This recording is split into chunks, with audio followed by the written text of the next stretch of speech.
You're listening to the Coach's Journey podcast, exposing the struggles and celebrating the successes in the life of coaches who are action takers and creating authentic impact in today's world.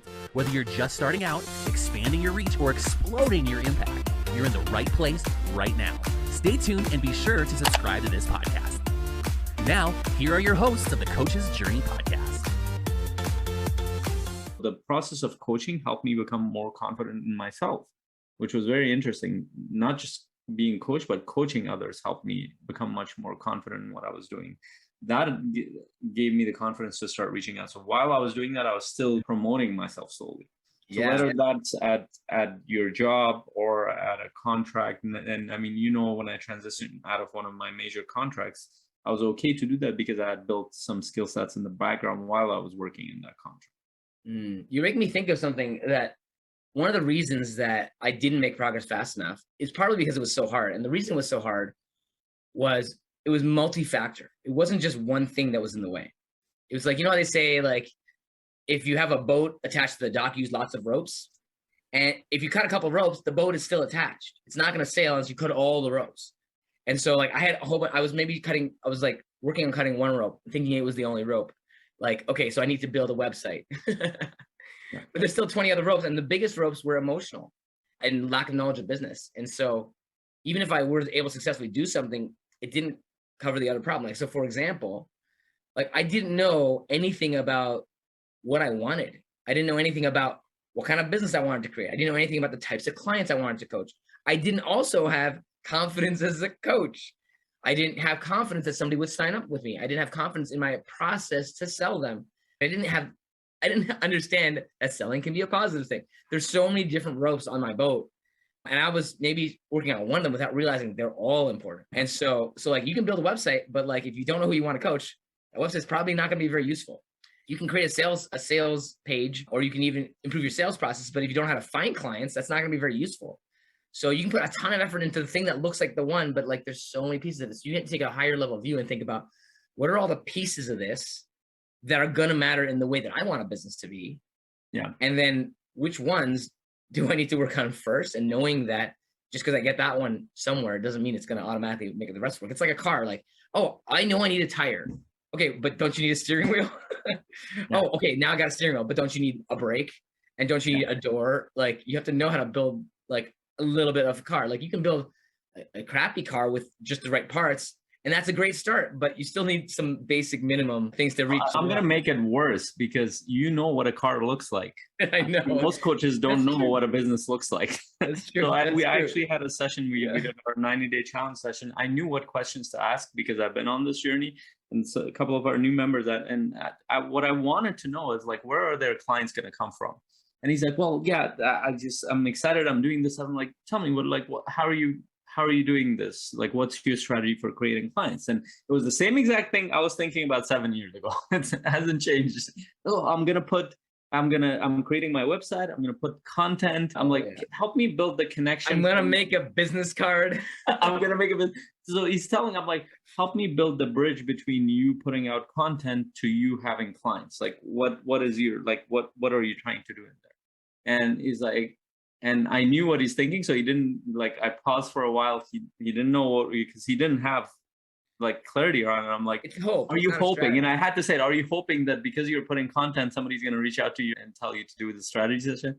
Like, I didn't think of it that way, but that's a good hope. That's exactly what they're thinking. Yeah. But that's an easy thing to think because you don't understand the other pieces. Like when you don't see half the equation, if I don't see the car, I don't know there's an engine. If I don't understand how a car works, I don't know there's an engine inside. Yeah.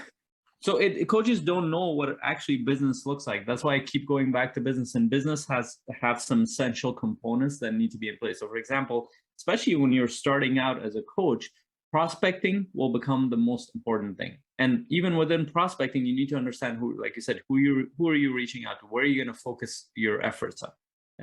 Who are you going to reach out to? What is going to be the medium you're going to use? What's going to be your effort? How are you going to track that? Who's going to keep you accountable with that? This is where you need a few components in there because you don't know what the car looks like aka business, looks like, you need somebody who's able to see that. You need other people who are either on the journey of building the car, or people who have built the car, and people who've built multiple cars. Whatever that looks like with that analogy, you need to be part of a community, a mentorship program, a coach, somebody that's going to help direct you as you're building the stuff. So all the stuff that we're talking about, like putting out content, is not a negative thing. That's a positive thing. That helps you build your confidence in sharing your message. Building a website is a positive thing. It's just that which ones are going to give you the best ROI. And at the beginning stages, you need to be prospecting. You need to be reaching out to people, and you need to be booking calls for you to do that. Or you need to make a mixed decision. Is that, okay, no, maybe I need to find a job or a contract that I'm going to be in while I'm building that thing.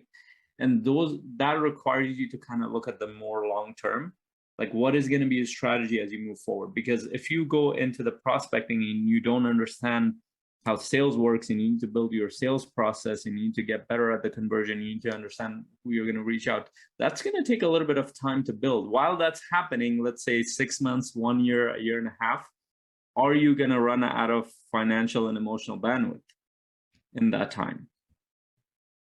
Yeah, this is actually really important. Content isn't a bad thing, and it might be exactly the right thing depending what stage of business you're in. If you're at the early stages, that might actually hurt you because of the emotional bandwidth and time you're taking up to do that. That's if it's not aligned with getting you into the coaching conversations and the prospect. If it's not directly connected to prospecting at the beginning of your business, you need to focus to get prospecting done, which honestly just could mean having conversations with people. Yeah. Right. And this, I mean, it can just be so, like I was sharing when I was doing Uber, I was having a lot of conversation. It was just, they didn't know prospecting, but you were not, you were So one thing about the Uber method, I actually really like that method for two reasons. I'm glad you brought it up because I never thought about it this way until now, which is if you are in conversations with people frequently, you can have those prospecting conversations and be paid to do it in an Uber. You can actually learn pretty quickly the kinds of people you do like talking to and you don't like talking to. And if you're like, oh, I like talking to everybody, you need to think more carefully about that question, right? There's going to be some clients that are going to be right for you and some clients that are not going to be right for you. If you want to coach everybody, you're probably going to coach nobody, right? I'm a pretty open person. I don't like talking to everybody. Right. Yeah. So but the thing that I like about the Uber method, which I'm not recommending, I'm just saying, the thing I like about it is you're getting into a lot of conversations early in your coaching career, and you're seeing different aspects of different people, and it's a wide cross section. So what you're able to do is you're casting a really wide net so that you can learn who are the people that are better for you to be talking to and coaching to, that you would enjoy and they would get a lot out of. And then the thing you're missing though is like, hey, at the end of the conversation, hey, did you like this conversation? Would you like to continue? Here's how you continue with me. You sign up right here. It's $50 million for your next session or whatever. Yeah. But being able to make that transition to the sale and conversion part is really important, right? So I've learned two things, and it just hit me when I was reading The Prosperous Coach, and when Rich Levin, I think it was Rich Levin, it wasn't Steve Schaller, one of them, who said, never get into a coaching conversation without asking for me. And I was doing that all the time. I was doing that. I was coaching everybody, which was, I wouldn't do that now. Like you even know when we were at the house, I was like, when Rob was sharing something, I was like, this is really getting me to go into coaching mode. I'm not going to. Totally. And I literally, I sent Rob the link. I'm like, if you want to do a session, not just because I want him to be part of my program, like we need to be in that space for us to do this. So like what I would tweak there, if I were to go back, let's say, like, I would know what to tell my old self. Exactly. I'm like, you're doing a lot of stuff. You can leverage what you're doing. So let's say Uber, I'll share a couple of things. It would be more around asking a couple of questions, giving him some perspective, and be like, hey, I'd love to do a 1 hour session with you. Would you be open to that? Now we're talking. Yeah. Now it's becoming a coaching thing. And like, can you just go here and just fill out this form? Or can you share your phone number with me and we can book a call afterwards? Yeah. And I can help you through with that thing. That would make it like I would have, let's say I had 100 conversations in a week. Out of that, I booked 10 people in a conversation. Out of that, I would very likely have 1 or 2 clients out of that. But I didn't do that because I didn't know to do that. But you also have to know how to make them into clients too. Like, so I wasn't saying sell them in the car. I was just sort of using it as an example to say like, you're having tons of conversations. Yeah. Which is really where you want to be at, because you want to gather the data on who's the right people for you. right? Yeah, definitely. I agree. It gives you a lot of perspective and insight as to who are the people that you want to connect with. But I'm looking at it from a more business side. Like if I were to go back, I would just that one tweak will help me leverage my time that I was doing. But if you don't know that, you're not going to do that. You're just going to do random things and it's not going to give you the payoff. And most of them are going to be behind a computer instead of in front of people talking to them. Yeah, and it's what I've learned is it's actually much easier and much faster to connect with people in person than it is. I would have done a lot more in-person things, like I would have created meetups or gatherings and stuff, but I didn't know that was better. And even if I did, I didn't have the support to like, how would I do that? How would I structure that? And then you got to deal with emotional challenges of like, what if you don't feel like really comfortable in a group, or what if you don't feel comfortable networking or prospecting? It's like, well, you have to start getting okay with those things. Yeah, and the reason we're sharing this is not to make you scared of the journey. We're just being candid with that. It is a lot of work, but for me at least, I don't know where the turnaround for you, but for me there were two turnaround. The biggest turnaround was actually being part of like I had to decide at some point that it's not like realize that being in my own corner was not working. I didn't know enough about the industry. I didn't know what other coaches were doing. And so when Jeff put out that message a few years back, I was like, okay, well, I'm trying all this stuff. It's like giving me half-assed results. This won't hurt. And I started getting around other coaches who were trying different things. That helped me. So you know what, going back to the car analogy, it helped me create a better picture of the car.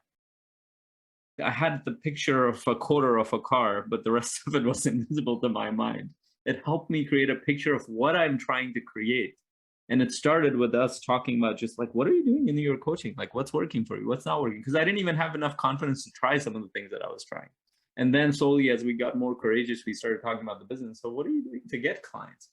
Oh, well, I'm reaching out to people here and there. And I was doing webinars. Like I didn't know, like I was kind of secretly doing webinars. There were a few people showing up and I'll be like, yeah, I'm trying this thing. Oh, that's incredible. I've never tried that. What do you do? And then I'm like, maybe that's working. So I started doing more of that, but I would have given up on that in a month if I didn't talk to somebody. So it started building up a picture, even though most of us at the time when we started out, none of us had a proper business. Now, like at least Coaching Master Community is in a place where some of us are building really profitable businesses. We're trying different things. So it's bringing up more data. And that's why I think it's essential for coaches to be around the community, a set of supporters, mentors that will help you kind of move forward slowly, help you build a picture and help deal with so many variables that we've kind of laid out here that it doesn't look like it's a lot, but there's a lot in there.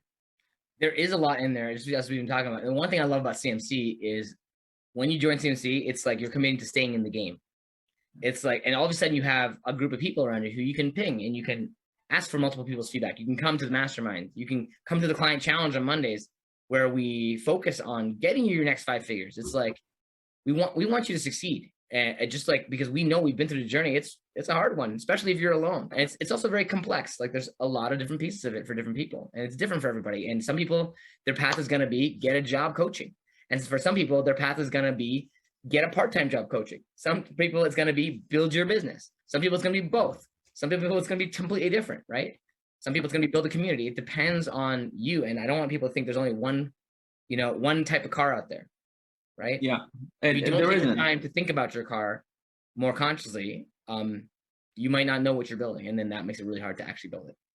Yeah. And one of the things I've learned, you can, like, there's so many creative ways you can build your business. You're not going to run out of ways to prospect. You're not going to run out of ways to structure business, whether starting with group coaching or one-on-one coaching or doing trainings, courses, however you do it. The important thing is that, are you getting feedback? And most of the time, like so you know where I was getting my feedback initially? Friends and family, like the worst place to get feedback from. I know. I don't know how to explain the thing that I don't know how to explain. And then they're telling me, it's like, maybe you should try this thing. I know. Try that thing. Maybe you should that. Like, that's not helpful. It's like, or maybe you think it is helpful and you go try it and you're like, oh, that's a way, that was a dead. Like they're not at all part of it's like going to, like, I'm trying to build a car and you go to somebody who is like a lemonade stand vendor and be like, who's like, you should try this. And you're like, okay, thanks. And you go do that thing. You're listening to the Coach's Journey podcast.